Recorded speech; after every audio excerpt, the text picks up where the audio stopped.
구축하고 운영하고 있는 스티븐 윤성환이라고 합니다. 반갑습니다. 제가 이제 지난달 그 오픈데이 행사 때 와가지고 그 오픈데이 행사를 보면서 이제 저한테 그 말씀해 주셨어요. 그 다음번에 행사 때 발표를 해주시면 어떻겠냐 해가지고 제가 오픈데이 행사 정도의 그 정도 사이즈면 제 역량으로 그 정도면 되겠다 싶었는데 지금 이 포럼, 이 이볼브 포럼은 아주 크고 부담스러운 자리인데 발표할 수 있는 기회를 주셔서 감사합니다. 네, 그러면 일단 가볍게 이제 아이스 브레이킹 차원에서 이야기를 했고요. 우선 저에 대해서 소개를 한번 해보겠습니다. 저는 LG CNS에서 신입으로 입사를 해서 빅데이터 기술팀에서 빅데이터를 처음 접했고요. 그 다음에 현대카드로 가서 또 현대카드의 빅데이터 플랫폼을 구축을 했습니다. 그리고 지금은 이제 카카오페이로 옮겨서 데이터 플랫폼을 구축하고 운영하고 있습니다. 네, 오늘의 주제에 대해서 말씀드리겠습니다. 오늘의 주제는 첫 번째, 궁금하실지 모르겠지만 저희 카카오페이의 그 데이터 플랫폼 아키텍처가 어떻게 구성되어 있는지에 대해서 간략하게 설명을 드리고요. 그 다음에는 아파치 아이스버그를 다들 많이 쓰시는 것 같더라고요. 지난번에 그 오픈데이 행사 때도 보니까 그 고객사의 새 이제 회사에서 나와가지고 설명을 해주셨는데 다 아이스버그에 관한 내용이었습니다. 그리고 저희 또한 아이스버그에 대한 내용이 들어갑니다. 그리고 세 번째는 아이스버그만 하기에는 너무 많이 하셔가지고 저희가 이제 좀 더 아이스버그를 잘 쓰기 위해서 CDS 임팔라를 도입을 했습니다. 그래서 CDS 임팔라의 특징적인 게 어떤 게 있는지에 대해서 설명을 좀 드리고요. 그 다음에는 CDS 임팔라를 저희가 이제 도입을 하면서 그러면 이제 좀 겪었던 이슈, 그걸 이제 우리가 어떻게 극복을 했는지 이런 부분에 대해서도 간략하게 설명을 드리겠습니다. 첫 번째는 저희 그 카카오페이 빅데이터 플랫폼 아키텍처에 대해서 설명을 우선 드리겠습니다.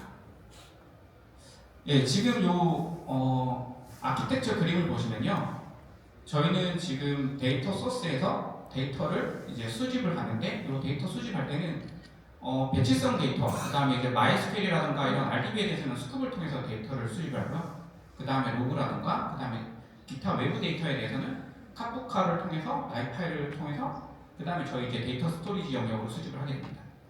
지금 이제 저희가 포커스를 맞춰야 되는 부분이 여기 색이 들어가 있는 CDP 베이스 클러스터하고 CDP DS 클러스터입니다. CDP 베이스 클러스터에서는 기본적으로 다들 많이 사용하셔가지고 알겠지만 워크플로우 매니지먼트를 위해서 저희 무지를 쓰고 있고요. 그 다음에 스쿱이라던가 나이파이를 통해 가지고 이제 수집된 데이터를 저장하기 위해서 배치성 데이터에 대해서는 HDFS를 쓰고 있고요. 그 다음에 리얼타임 데이터에 대해서는 푸드를 쓰고 있습니다. 그리고 이 저장된 데이터 스토리지에 저장된 데이터를 저희가 이제 프로세싱하기 위해 가지고는 임팔라를 통해서 프로세싱도 하고 그다음 하이브도 쓰고 있고 그리고 특징적으로 이 CDP 베이스 클러스터에서는 임팔라가 아이스버그 테이블에 대한 버전 2를 지원해주지 않고 있습니다. 그래서 딜리트라든가 업데이트 처리는 안 되고 있기 때문에 저희가 이제 CDP 베이스 클러스터에서 아이스버그를 쓰기 위해서는 스파크를 통해서 쓰고 있습니다. 그리고 저희 같은 금융회사는 데이터 거버넌스가 많이 중요한데요. 그 데이터 거버넌스를 요건을 충족하기 위해서 네임저와 클래스를 쓰고 있습니다. 그 다음으로는 이제 저희 이번 주제의 핵심이 되는 CDP DS 클러스터입니다. 이 CDP DS에서는 뭐 CDW도 있고 CML도 있고 여러 가지가 있지만 저희는 이제 CDW에서 특히 임팔라 클러스터에 대해서 중점적으로 말씀을 드리겠습니다. 이제 그 CDW의 임팔라 클러스터는 저희가 이제 이 CDP 베이스에서는 임팔라 클러스터가 아이스버그 테이블에 대해서 버전 2를 지원해주지 않지만 이 CDW에서는 아이스버그 테이블에 대해서 딜리트와 업데이트 이 모두를 제공해주고 있습니다. 여기 그리고 CDP DS 클러스터는 저희가 이제 ECS 클러스터라고 하는 쿠버네티스 환경에서 돌아가게 되고요. 그래서 기본적으로 CDP DS를 잘 쓰기 위해서는 그 쿠버네티스에 대한 이해도 좀 뭐 많은 건 아니지만 그래도 쿠버네티스에 대한 이해가 있어야지 구축하고 운영할 때 더 도움이 많이 됩니다. 그리고 지금 여기에서 그림으로 봤을 때는 표현되지 않고 있지만 저희는 여기 화면에서 보이는 것은 저희 데이터를 분석하기 위한 클러스터를 이렇게 보여드린 거고요. 이 이외에도 실시간 데이터를 처리하기 위해서 HBase와 그 쿼리 엔진을 위해서 피닉스를 함께 쓰고 있고요. 이거는 이제 실제 서비스에 붙어가지고 나가는 쪽이기 때문에 저희는 이제 멀티 아이디 시간 DR을 구성해가지고 그렇게 되고 있습니다. 그리고 또 올랩 엔진으로는 저희가 이제 아파치 피노스를 또 도입해서 쓰고 있고요. 네. 그리고 저희가 이제 이기종 쿼리 엔진이라고 해서 이제 데이터를 수집해가지고 HDFS의 데이터를 이제 바로 읽는 것이 아니고 MySQL에 있는 데이터라든가 아니면 여러 데이터 소스에 있는 데이터들을 한 번에 읽어서 처리하기 위해서 별도의 트리노 클러스터도 쿠버네티스 환경에서 구축해서 사용하고 있습니다. 네, 이제 아파치 아이스버그에 대해서 간략하게 설명을 드리겠습니다. 지금 제가 5분 좀 지난 것 같은데 긴장을 해서 그런지 말을 너무 빨리 하고 있어가지고 조금 천천히 한번 해보겠습니다.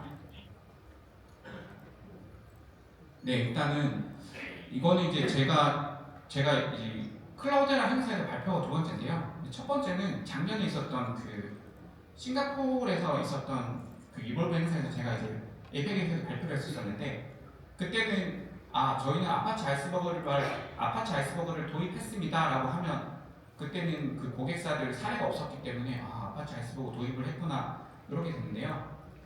지금은 이제 다들 아파치 아이스버그 잘 쓰고 계셔가지고 제가 이거를 설명하는 게 맞나 아닌가 싶긴 한데 제가 이해한 대로 한번 이야기를 해보겠습니다.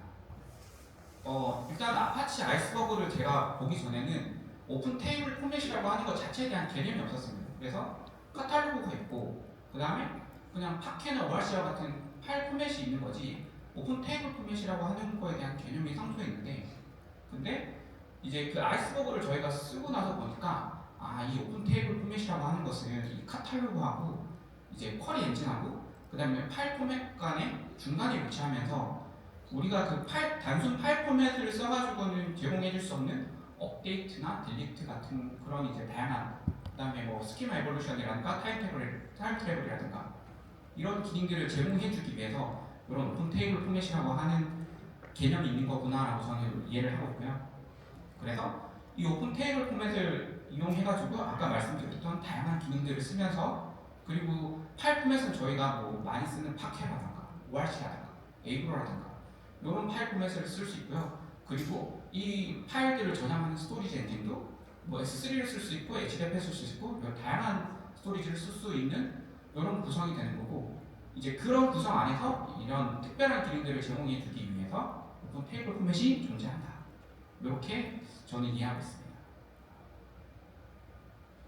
이거는 이제 아파치 아이스버그를 처음 이제 접했을 때 개념이 좀 생소하고 그래가지고 이제 제가 좀 이해한 대로 작성을 좀 해봤습니다. 일단은 아파치 아이스버그 같은 경우에는 모든 메타 파일들이 그 이제 하이브 메타스토어 같은 그런 DB에 저장되는 것이 아니고요. 기본적으로 다 파일로 떨어지게 됩니다. 그래서 지금 저 오른쪽에 있는 그림을 보시면 아이스버그 카탈로그라고 하는 곳에서는 현재 메타데이터 포인트라고 해가지고 현재 이 가장 최신 버전의 메타데이터가 어느 위치에 있는지에 대한 포인팅만을 딱 하고 있는 것이고 실제로 그 파일에 대한 실제 그 테이블에 대한 메타 정보는 다 파일로 존재하게 됩니다. 그래서 메타데이터 파일이고요. 그 다음에 매니페스트 리스트 파일이 있고 매니페스트 파일이 있고 데이터 파일이 있습니다. 이제 각 파일들의 역할이 어떻게 되는 건지 용어 설명을 잠깐 해드리면요. 카탈로그 같은 경우에는 저희가 이제 기본적으로 그냥 어떤 메타데이터 JSON 파일이 가장 최신의 파일인가에 대한 로케이션 정보만을 가지고 있다고 보시면 됩니다. 예를 들어서 저희가 이제 HDFS 저희가 그 클라우데라에서 사용하면 HMS를 그 카탈로그를 활용해서 쓰고 있는데요. 그 HMS의 그 이제 HMS의 테이블에서 테이블 프로퍼티스를 보면 딱 그 아이스버그 테이블에 대해서 그 메타데이터 로케이션을 포인팅만 하고 있어요. 그리고 그 메타데이터 파일이 포인팅만 하고 또 다른 정보들은 거기 없습니다. 그리고 그러면 이제 HMS에서는 저렇게 메타데이터 파일만 포인팅하고 있고 그 다음에 그 메타데이터 파일에서는 스키마, 테이블의 스키마 정보를 가지고 있고요. 그 다음에 파티션 스펙, 이 테이블의 파티션이 어떻게 구성되어 있는지에 대한 정보가 들어가 있고, 그 다음에 아이스버그의 큰 특징 중에 하나는 모든 트랜잭션, 이게 우리가 트랜잭션을 발생시킬 때마다 새로운 버저닝에 따라서 이제 스냅샷 형태로 버저닝이 따집니다. 그래서 그런 스냅샷을 이제 관리하기 위한 스냅샷 기능이 있고요. 그 다음에 이제 그 스냅샷이 많이 생기다 보면 우리가 모든 이 파일이 많이 생길 수밖에 없는 구조이기 때문에 이 파일들을 필터링을 잘 해줘야 되는데요. 그 파일들을 필터링 해주기 위해서 메타데이터 파일이 있고, 그 다음에 매니페스트 리스트, 매니페스트 파일 등 이 메타데이터들을 어떻게 하면 좀 더 필터링을 잘해가지고 우리가 궁극적으로 읽어야 되는 데이터 파일의 수를 줄일까 하는 컨셉으로 이런 매니페스트 파일들이 있다고 보시면 됩니다. 그리고 마지막으로는 저희가 실제 데이터를 저장하는 데이터 파일이 있고요. 그리고 우리가 이제 업데이트나 딜리트 같은 걸 처리를 하려면 이 해당 로우가 삭제가 되었다라고 하는 거에 대한 정보를 남겨야 되는데, 그런 것들은 이 딜리트 파일에 저장된다고 보시면 됩니다. 네, 요거는 아까는 이제 그 개념적으로 말씀을 드린 거였고, 이거는 이제 많은 분들이 보셨겠지만 실제로 그러면 이제 우리가 아이스버그 테이블을 만들었을 때 디렉토리 구조는 어떻게 되어 있는지, 요건 이제 제가 직접 그 테이블 만들어가지고 가져와 봤습니다. 일단은 그 테이블 디렉토리가 있고요. 그 다음에 크게 메타데이터 디렉토리가 있고 데이터 디렉토리가 있습니다. 메타데이터 디렉토리에서는 아까 말씀드린 것처럼 메타데이터 파일이 있고요. 그 다음에 매니페스트 리스트 파일이 있고 매니페스트 파일이 있습니다. 그리고 데이터 디렉토리 밑에는 우리가 이제 그 테이블 풀스캔을 하면 안 되기 때문에 그 파일의 이제 그 파티션을 나눠가지고 내가 원하는 데이터가 특정 파티션에 가서만 그 안에 있는 부분만 읽으면 훨씬 더 비용 효율적이고 성능에도 좋기 때문에, 그래서 아이스버그 테이블에서 동일하게 이렇게 파티션 디렉토리가 데이터 디렉토리 밑에 있는 거고요.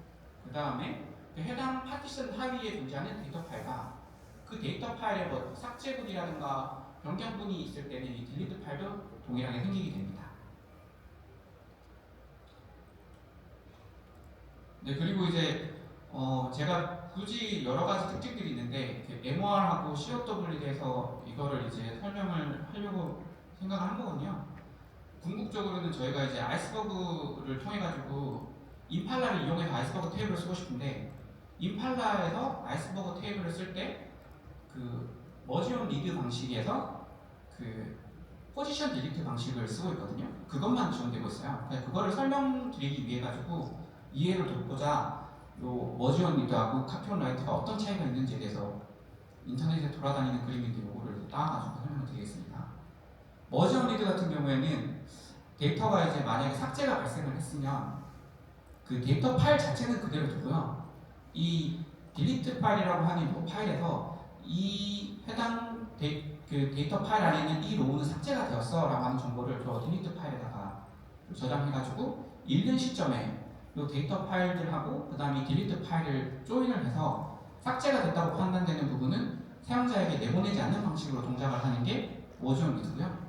카피온 라이트 같은 경우에는 이제 데이터를 이제 만약에 업데이트가 발생됐으면 그 업데이트가 발생한 파일 자체를 다시 쓰는 구조입니다. 딜리트도 마찬가지예요. 만약에 삭제가 발생했으면 그 파일을 이제 그 삭제된 로우를 빼고 새로운 파일을 작성해가지고 다시 해당 그 디렉토리에다 저장하는 구조이고요.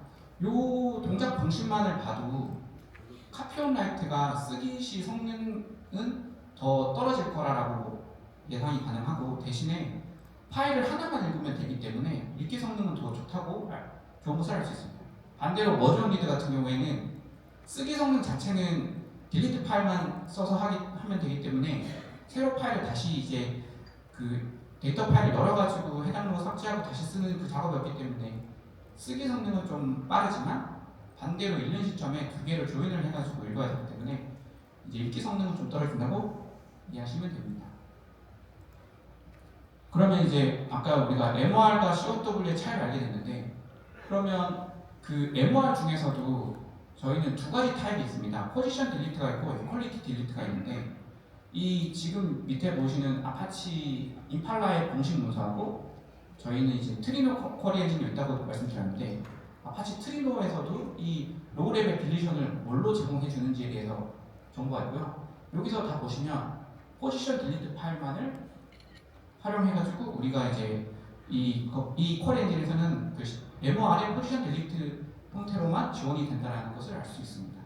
제가 이거를 꼭 굳이 짚고 넘어간 거는 이제 뭐 우리가 스팍을 이용하면 다양한 형태의 딜리트를 제공해주게 되지만 그 각 쿼리 엔진들이 이제 자기네들이 서비스 가능하다고 하는 파일 형태는 MOR의 포지션 딜리트 형태이기 때문에 그래서 이렇게 요거를 말씀드리고 싶어가지고 장표를 넣었습니다. 그리고 이제 뭐 아시고 싶으실지 모르겠지만 이 간략하게 포지션 딜리트하고 이퀄리티 딜리트의 차이를 말씀드리면 포지션 딜리트는 말 그대로 그 데이터 파일에 어떤 로우가 삭제됐어라고 해가지고 데이터 파일을 한번 읽고 그 다음에 그 삭제된 로우의 위치를 저장해가지고 딜리트 파일을 만드는 게 포지션 딜리트 파일이고요. 이퀄리티 딜리트 같은 경우에는 그 데이터 파일에 무슨 값이 삭제됐어라고 해가지고 데이터 파일 자체를 읽지 않고 그 데이터 파일에 어떤 값이 삭제된 값이야라고 저장해 놓는 방식이 이퀄리티 딜리트 방식입니다. 그래서 이 두 개에서 차이도 이제 데이터 파일 한번 열어가지고 그 해당 로그의 위치를 찾느냐 아니면 그냥 바로 이 PK 형태의 이 값이 삭제됐어라고 그냥 적어놓고 가느냐에 따라서 또 이제 쓰기 성능의 차이가 존재합니다. 네, 아주 순조롭게 말을 계속 길게 하고 있어가지고 뭐 적당하게 지금 진행이 되고 있는 것 같습니다. 네, CDS 임팔라의 특징에 대해서 설명을 드리겠습니다. 이제 CDS 임팔라 같은 경우에는 아까 우리가 CDP 베이스에서는 인서트, 그 다음에 셀렉트 이런 것들만 지원이 되고 업데이트와 딜리트가 지원이 되지 않았는데요.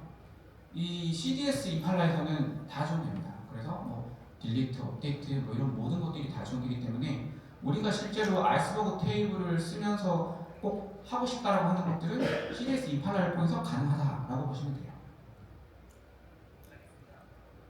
네, 그 다음에 아이스버그 매니페스트 캐시인데요. 요거는 이제 그 임팔라 이제 쿼리 엔진의 특징이라고 보실 수가 있는데요.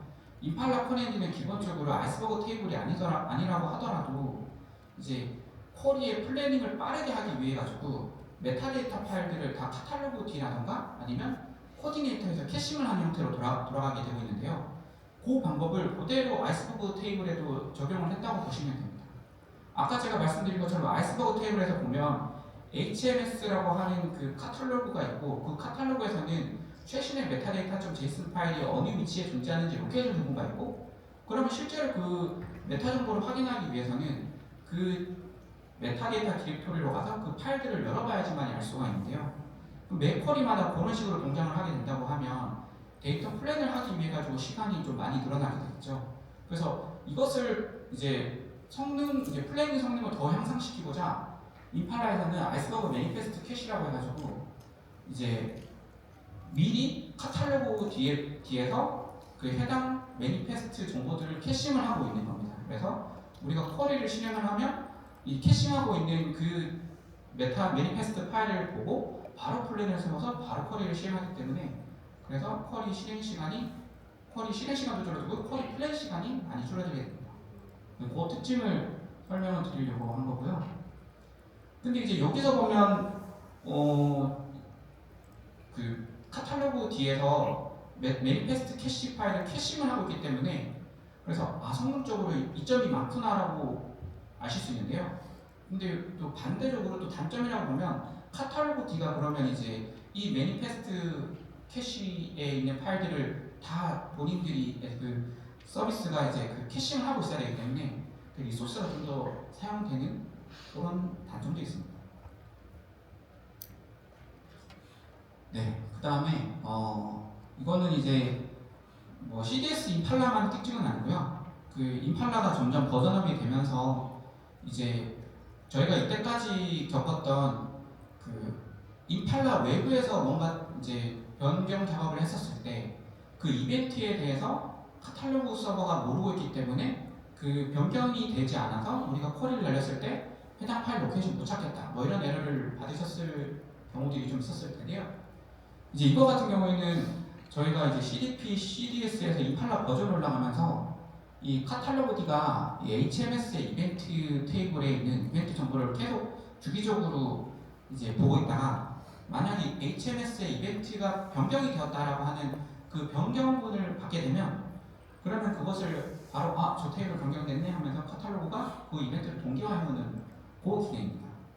그래서 그 설정은 여기 보시면 HMS 이벤트 폴링 인터벌 S라고 해가지고 이제 요 초 단위로 해가지고 주기적으로 이렇게 HMS하고 카탈로그 대학 동기화를 하고 있습니다. 근데 요거 같은 경우에도 이렇게 하면 다 될 거다라고 생각이 들 수 있는데 이제 HMS에서 이벤트로 못 잡는 그런 행위가 일어났다. 그러면 이제 HMS는 이게 이벤트가 아니기 때문에 이벤트 카탈로그도 동기화할 수 있는 게 없거든요. 예를 들어가지고 우리가 이제 파일을 바로 데이터 디렉토리에 바로 올리는 경우도 있어요. 뭐 파일 미리 파켓 파일 만들어가지고 바로 데이터 디렉토리에 올리는 케이스. 이런 케이스에서는 HMS 입장에서는 자기한테는 이벤트가 발생한 게 아니기 때문에 모르고 있거든요. 이런 경우에는 저희가 뭐 리프레시라든가 뭐 인밸리디티 메타데이터 같은 이제 카탈로그한테 정확하게 요거를 다시 리프레시 해라고 하는 명령문을 줘야지만이 정상적으로 동작하게 됩니다. 근데 그게 싫다. 그러면 그 임팔라에서 로딩 패스라고 하는 이제 디렉토리를 가지고 이제 파일에 디렉토리에 있는 파일을 가지고 다시 임팔라 테이블로 이제 올리는 명령문이 있어요. 그 로딩 패스를 쓰면 걔는 HMS 이벤트로 잡히기 때문에 그러면 저의 여기 이벤트 동기화 이 시점에 따라서 자동으로 동기화되게 됩니다.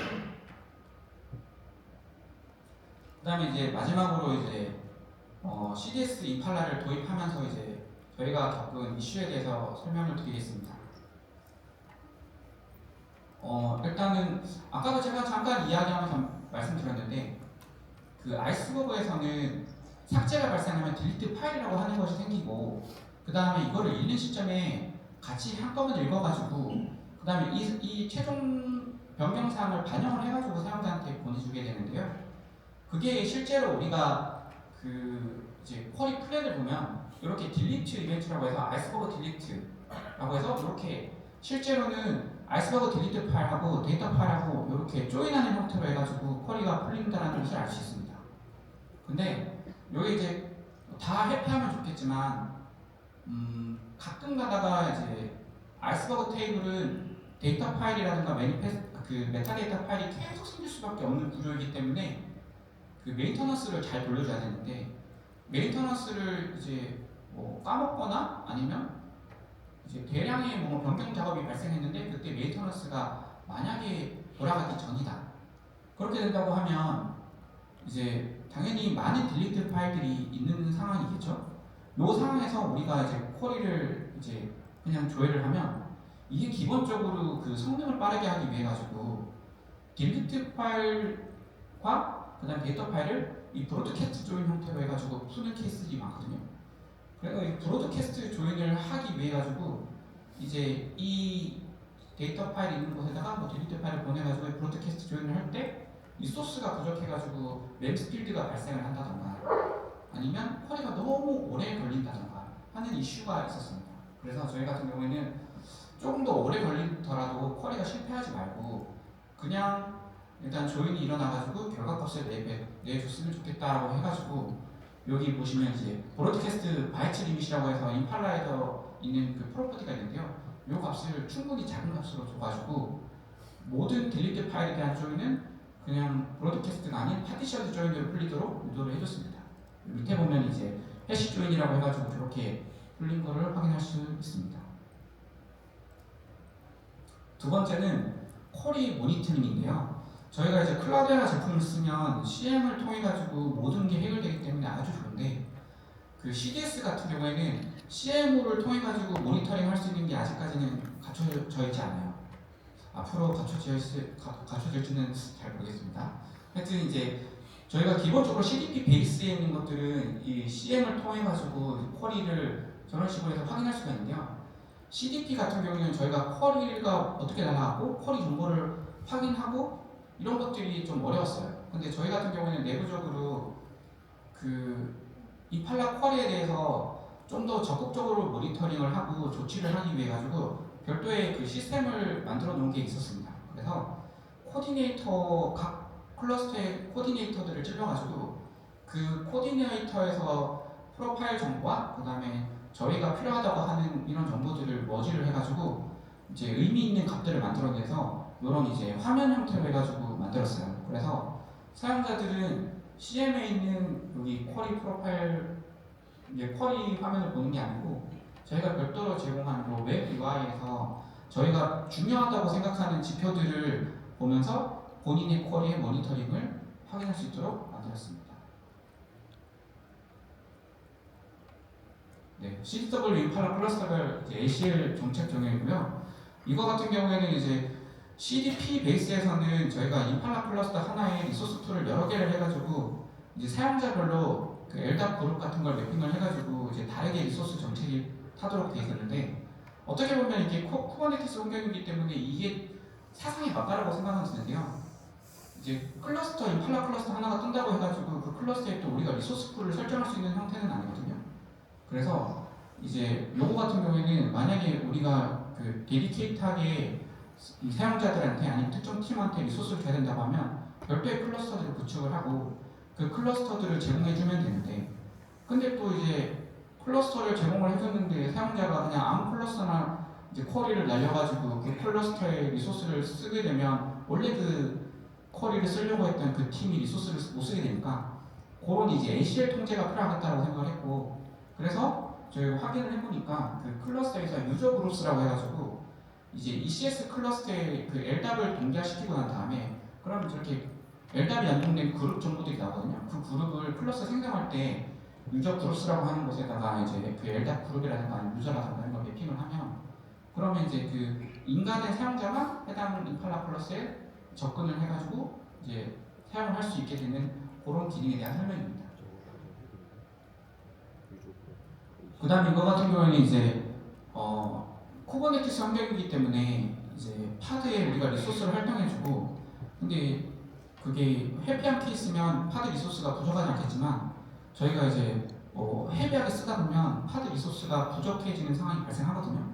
저희 같은 경우에도 이제 테이블이 워낙 크고 그러다 보니까 카탈로그 D를 처음에는 디폴트로 띄워가지고 실행을 했었는데 그 디폴트로 띄운 그 카탈로그 D의 리소스를 다 쓰는 바람에 여기 오른쪽 중간에 보시면 컨테이너 메모리 유시지라고 해가지고 저기 30기가가 토탈이었는데 그 30기가를 딱 밋하고 난 다음에 바로 쭉 해가지고 컨테이너가 재시작되는 그런 현상이 있었습니다.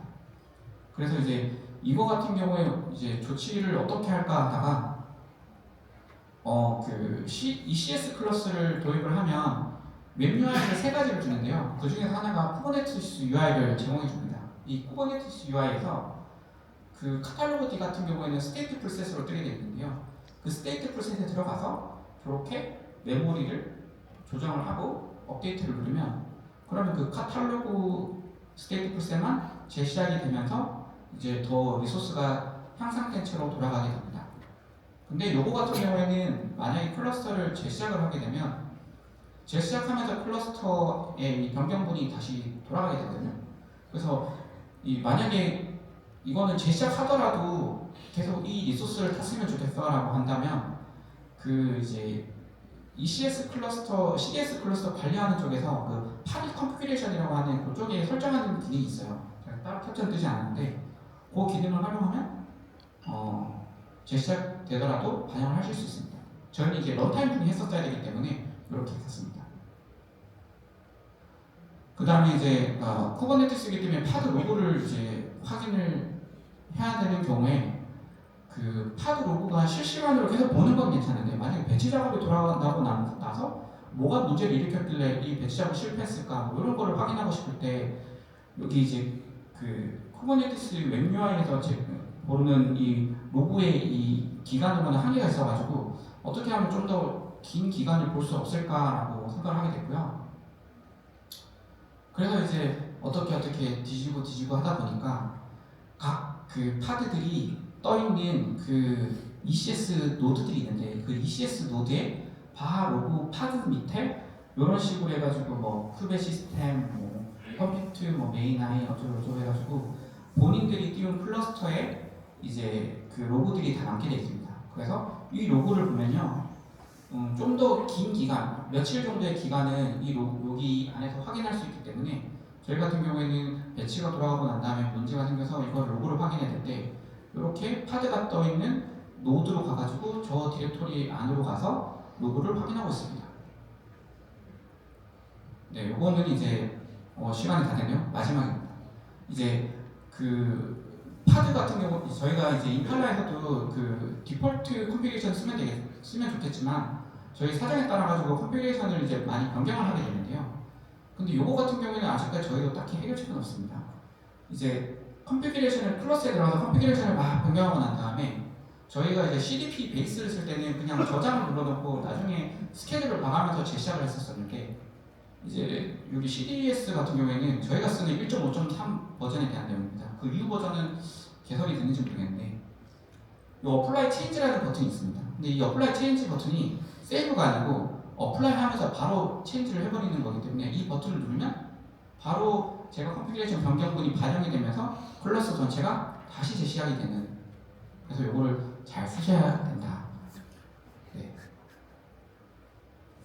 네, 이상으로 저의 그 발표를 마치겠고요. 제가 이제 그 굳이 이렇게 막 짜잘한 것들까지 찾아가면서 이렇게 이게 우리 이슈 사항이었고 우리는 이렇게 해결했습니다라고 발표를 드리는 거는 이 쿠버네티스 환경 안에서 그렇게 임팔라라던가 이런 이제 뭐 메타데이터도 떠 있고 그다음에 CML도 있고 이런 것들을 이제 구성해 주는 거가 이제 클라우드가 잘 만들었기 때문에 그거를 저희가 잘 쓰고 있으면서 그래도 굳이 찾자면 우리는 이런 게 불편하더라라고 하면서 이제 이 발표를 한 거고요. 그리고 그래서 하여튼 뭐 클라우드라 제품은 저희는 잘 쓰고 있다. 이걸 이제 말씀드리고 싶습니다. 너무 제가 이슈라고 강조만 해가지고 혹시나 이제 싫어하실까봐 말씀드립니다. 네, 지금까지 발표 들으셔서 감사합니다.